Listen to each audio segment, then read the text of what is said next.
The baby boomers, the generation born from the chase for the American dream, the generation that witnessed historical events that changed the world. Today's generations are born tech-savvy and can't imagine a time without being connected 24/7. How have boomers managed to bridge the digital gap and embrace the science that they once thought of as science fiction?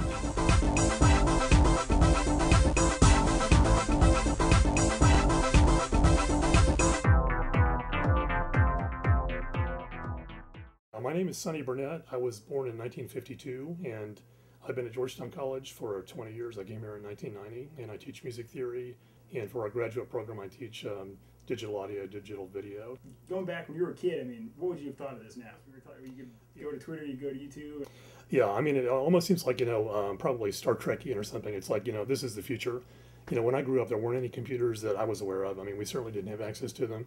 And even coming here at this college, 20 years ago, we had computers, but, personal computers, not in the office, but again, amber screens, text only.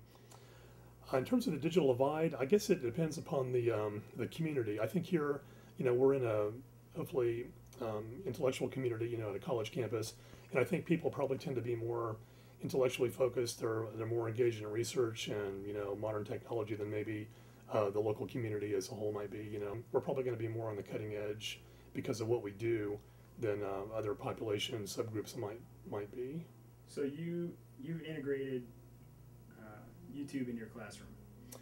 Right, with my history of rock music class especially, I've been teaching it for a number of years now, but when I first started using YouTubes, I would research tunes and they wouldn't be there.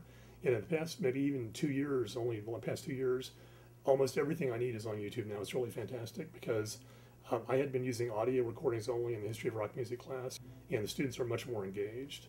Do you use Facebook a lot? I check Facebook every day because sometimes people contact me through that instead of email. So if I'm not checking Facebook regularly, I might miss an important message.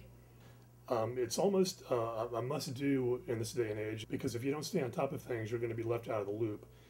Kids today grow up with technology in their hands, so they're probably going to be a little bit more receptive to it than my generation. But I think probably because of the speed at which things develop and transpire, they're probably going to experience that lag as well as we have, but it's probably going to be a little bit easier because they're so used to dealing with technology since their infancy.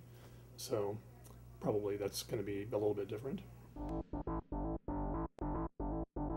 My name is Command Sergeant Major Jeffrey Brown. I am the Command Sergeant Major for 2nd Battalion, 46th Infantry Regiment here at Fort Knox, Kentucky, a battalion that specifies in training basic trainees who are entering the United States Army.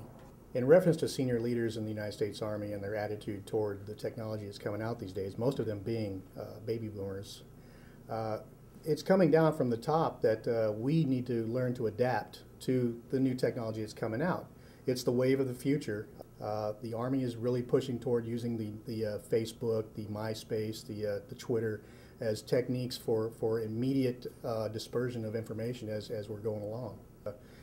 Discussion has been made in TRADOC about issuing new soldiers in basic training a iPhone-type device that they would carry with them in training that would have apps that would allow them to access information in reference to, let's say, U.S. Army rank structure, basic rifle marksmanship, techniques in basic rifle marksmanship, drill and ceremony. They get the information from their drill instructor, but it may not sink in. And that's something that we're finding with the millennials, the millennial generation, is that a lot of the information doesn't really sink in below surface level. A lot of it, they don't really seem to learn that well through just one-on-one contact. They're more technology based as far as the way they learn things. So the Army, I really think, is going to look at least trying a pilot program on that. My parents aren't very tech savvy. My mom just created a Facebook last week, and she just got a phone with text messaging. So my father, though, he's technology illiterate, as we like to say. Basic URLs confuse him, so. They're developing new stuff every day, so there always could come a point where I'm out of touch with everything. As current generations march into the unknown future, we would be wise to learn from the boomers and watch how they adapt to the changing face of technology, because today's science fiction will one day be our technology.